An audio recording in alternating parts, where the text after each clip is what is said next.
येत्या 2 मार्चला म्हणजे सोमवारी आलेले आहेत होळी।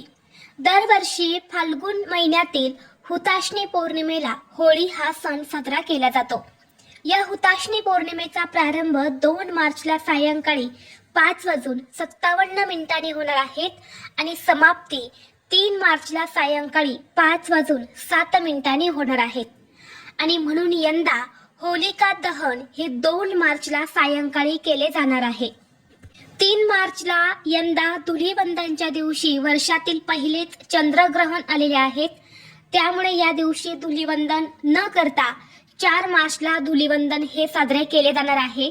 परंतु होलिका दहन हे आपल्याला 2 मार्चला संध्याकाळी करायचे आहेत, कारण ज्योतिषशास्त्रानुसार तसेच धर्मसिंधू या ग्रंथानुसार यंदा 2026 मध्ये होलिका दहन हे 2 मार्चलाच रात्री करावे असं सांगितलं गेलं आहे।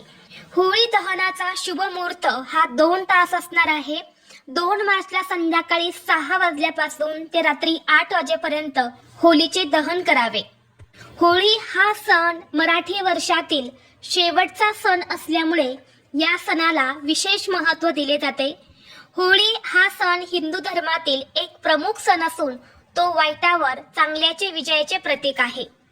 होळीच्या दिवशी होळीच्या अग्नीत आपल्यातील विकार, क्रोध, लोभ आणि अहंकार जळून टाकून नवीन व सकारात्मक सुरुवात करण्याचा संदेश मिळतो। आणि म्हणून आपल्या आयुष्यातील सर्व संकट, अडचणी, दोष दूर करण्यासाठी होळीचा दिवस हा खूप महत्त्वाचा आणि शुभ मानला जातो। धार्मिक दृष्टीने होळीचा दिवस हा महत्त्वाचा असल्यामुळे या दिवशी काही प्रभावी उपाय आणि सेवा सुद्धा केल्या जातात। आज या व्हिडिओमध्ये मी तुम्हाला एक अतिशय प्रभावी असा उपाय सांगणार आहे। सोमवारी होळीच्या दिवशी तुम्ही काहीच नाही केले तरीही चालेल, पण आंब्याच्या पानांचा हा एक अतिशय प्रभावी उपाय करा। हा उपाय केल्याने सर्व दोष, दुर्भाग्य, दारिद्र्य नष्ट होऊन एका रात्रीत चांगले दिवस येतील आणि तुमच्या मनातील कितीही कठीणातील कठीण इच्छा ही पूर्ण होईल। कुटुंबाची भरभरून प्रगती होईल। तर हा आंब्याच्या पानांचा उपाय कसा करायचा आहे, कोणत्या वेळेत करायचा आहे, याबद्दलची संपूर्ण माहिती या व्हिडिओमध्ये मी तुमच्यासोबत शेअर करणार आहे। त्यामुळे तुम्ही हा व्हिडिओ स्किप न करता शेवटपर्यंत नक्की पहा। चॅनलवरती नवीन असाल तर सबस्क्राईब करा आणि असेच माहितीपूर्व नवनवीन व्हिडिओ पाहण्यासाठी बेल आयकॉनलाही प्रेस करा, म्हणजे जेव्हा कधी मी नवीन व्हिडिओ अपलोड करेल त्याचं नोटिफिकेशन सर्वात अगोदर तुम्हाला भेटेल आणि तुम्ही एक पण व्हिडिओ मिस करणार नाही। तसेच हाईप बटन देखील क्लिक करा। आज या व्हिडिओमध्ये मी तुम्हाला जो उपाय सांगणार आहे तर हा उपाय आपण वर्षातून एकदाच करू शकतो, तो म्हणजे होळीच्या दिवशी। आणि म्हणून आपल्याला हा उपाय होळीच्या दिवशी संध्याकाळी करायचा आहे। जेव्हा आपण होळी दहन करणार आहे तेव्हा तुम्हाला हा आंब्याच्या पानांचा उपाय जो आहे तर तो करायचा आहे। जो उपाय मी तुमच्यासोबत शेअर करणार आहे तर हा उपाय महाशिवपुराणात सांगितलेला आहे आणि तोच उपाय आज या व्हिडिओमध्ये मी तुमच्यासोबत शेअर करणार आहे। तर पहा, प्रत्येकाच्या आयुष्यामध्ये काही ना काही समस्या, अडचणी, अडथळे हे असतातच। असा एकही व्यक्ती नसेल की ज्याच्या आयुष्यामध्ये काही अडचणी नाहीत।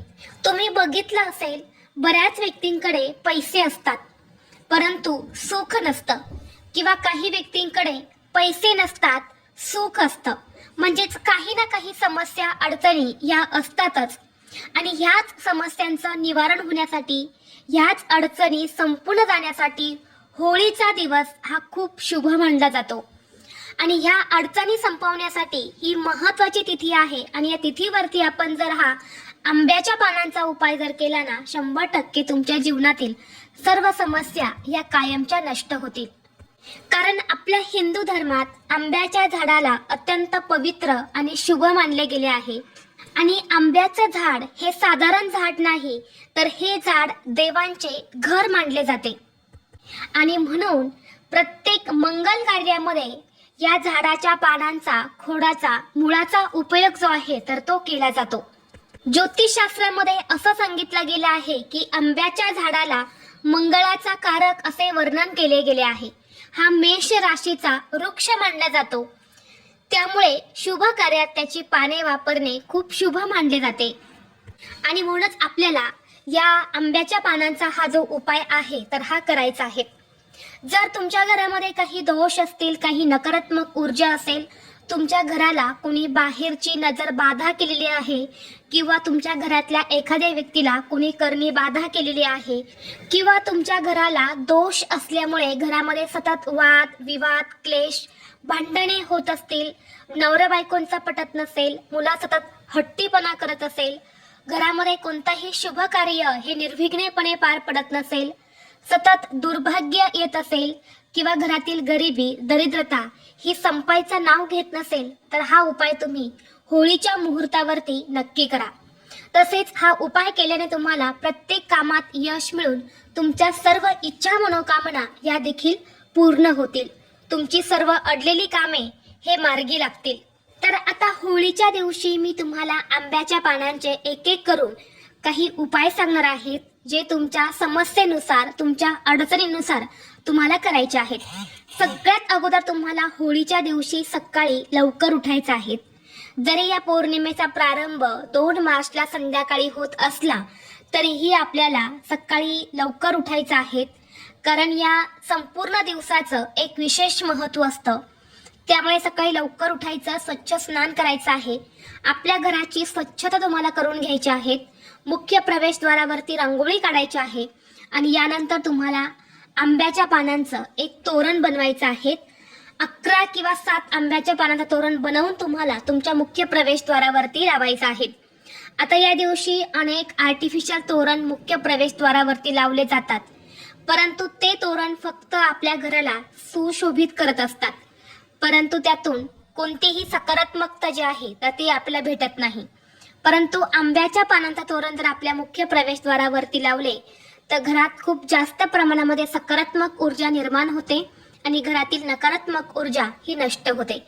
तसेच आपल्या घरात असणारे सर्व दोष हे सुद्धा नाहीसे होतात आणि सर्व देवी देवता आपल्या घरावरती प्रसन्न होतात. कारण तुम्हाला सांगितल्याप्रमाणे सर्व देवतांचं स्थान या वृक्षामध्ये आहे आणि म्हणून या वृक्षाची पानं खूप शुभ मानली जातात. म्हणून तुम्हाला 11 आंब्याच्या पानांचं तोरण किंवा 7 आंब्याच्या पानांचं तोरण करून ते तुम्हाला तुमच्या मुख्य प्रवेशद्वारावरती लावायचं आहे.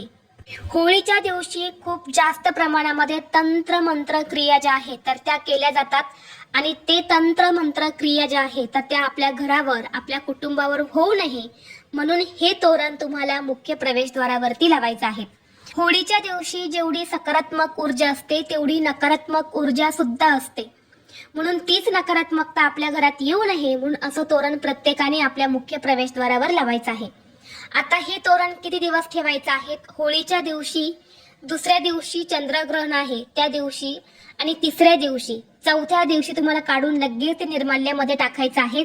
जास्त दिवस असं तोरण मुख्य प्रवेशद्वारावरती चुकूनही ठेवायचं नाही. ही सगळ्यात महत्त्वाची गोष्ट तुम्हाला होळीच्या दिवशी करायची आहे. आता यानंतर जे पुढचे उपाय मी तुम्हाला सांगणार आहे ना, हे तुम्हाला होळीला संध्याकाळी करायचे आहेत.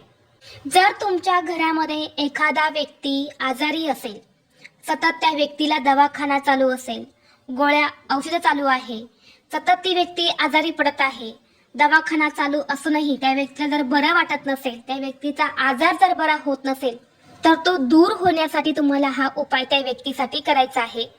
तर होळीच्या दिवशी तुम्हाला एक चांगलं पान घ्यायचं आहे, कुठेही फाटलेलं तुटलेलं नसावं, चांगलं एक देठाचं पान घ्यायचं आहे.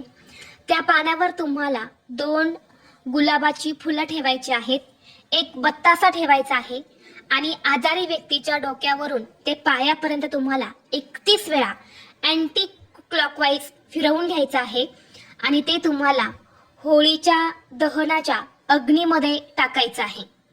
जर हा उपाय स्वतः व्यक्तीने केला तर अतिशय उत्तम. स्वतः व्यक्तीला हा उपाय करणं शक्य नसेल तर मग दुसऱ्या व्यक्तीने आजारी व्यक्तीसाठी हा उपाय केला तरी सुद्धा चालणार आहे. नक्की करा. हा उपाय जर तुम्ही केला ना, 100% जी पण व्यक्ती आजारी आहे तर तिला गुण येईल. त्या व्यक्तीच्या तब्येतीमध्ये तुम्हाला नक्कीच फरक जाणवेल. त्याचबरोबर जर घरामध्ये सतत पैशांच्या आर्थिक अडचणी येत असतील, कष्ट आणि मेहनत करूनही कष्टाला आणि मेहनतीला यश मिळत नसेल, जिथे तुम्ही 5 रुपये कमवता तिथे तुमचे 100 रुपये खर्च होत असेल आणि यामुळे तुम्हाला सतत पैशांच्या आर्थिक अडचणींना सामोरे जावं लागत असेल, तर या होळीच्या दिवशी तुम्हाला आर्थिक समृद्धीसाठी, धनप्राप्तीसाठी आणि लक्ष्मी प्राप्तीसाठी एक आंब्याच्या पानांचा उपाय करायचा आहे. तर तुम्हाला हा उपाय करण्यासाठी 3 आंब्याची पानं घ्यायची आहेत. ही पानं सुद्धा चांगली घ्यायची आहेत आणि ही 3ही पानं तुम्हाला तुपामध्ये बुडवायची आहेत. प्रत्येक पानाला थोडंसं तूप लागेल एवढं तूप त्या पानाला लावायचं आहे आणि ही पाने तुम्हाला होळीमध्ये दहन करायची आहेत. जिथे कुठे पेटती होळी असेल त्या पेटती होळीमध्ये तुम्हाला ही पानं अर्पण करायची आहेत, ज्यामुळे घरात संपत्ती आणि समृद्धी येते. ही पानं अर्पण केल्यानंतर या होळीला 11 प्रदक्षिणा करायच्या आहेत आणि सुख समृद्धीसाठी होलिका मातेला मनोभावे प्रार्थना करायच्या आहेत. त्याचबरोबर जर भरपूर दिवसापासून तुमच्या मनामध्ये एखादी इच्छा असेल, प्रयत्न कष्ट करूनही तुमची इच्छा पूर्ण होत नसेल, किंवा तुमचं एखादं अडलेलं काम आहे, प्रयत्न करूनही त्या कामामध्ये तुम्हाला यश मिळत नसेल, तर या होळीच्या दिवशी तुम्हाला 7 आंब्याची पानं घ्यायची आहेत. ही पानं सुद्धा चांगली घ्यायची आहेत. एकावर एक ही पानं व्यवस्थित ठेवून एका पांढऱ्या रंगाच्या धाग्याने बांधून घ्यायची आहेत आणि यानंतर ही पाने तुम्हाला मधामध्ये बुडवून शिवलिंगावरती अर्पण करायचे आहेत. शिवलिंगावरती जिथे अशोक सुंदरीचे स्थान आहे, स्क्रीनवर तुम्हाला दिसत असेल, तर या ठिकाणी तुम्हाला शिवलिंगावरती ही पानं अर्पण करून तुमची इच्छा मनोकामना जी आहे तर ती व्यक्त करायची आहेत, ज्यामुळे तुमच्या सर्व इच्छा मनोकामना ह्या पूर्ण होतात. तसेच जर या दिवशी तुम्हाला आंब्याचं एखादं वाळलेलं लाकूड जर भेटलं तर ते तुम्हाला घरी आणायचं आहे आणि यानंतर जेव्हा तुम्ही होळी दहन करणार आहे तेव्हा होळी दहनाच्या वेळी हे लाकूड तुम्हाला त्या होळीमध्ये नक्की टाकायचं आहे. यामुळे घरात असणारी अशांतता, वास्तुदोष जो आहे तो दूर होत असतो. तर ही अत्यंत महत्त्वाची माहिती मला तुमच्यापर्यंत शेअर करायची होती. व्हिडिओ तुम्हाला आवडला तर लाईक करा, चॅनलवरती नवीन असाल तर सबस्क्राईब करा आणि हा व्हिडिओ आपल्या मित्रपरिवारासोबत जास्तीत जास्त शेअर करा. चला तर मग भेटू असंच पुढल्या एका नवीन व्हिडिओमध्ये. तोपर्यंत सर्वांना श्री स्वामी समर्थ.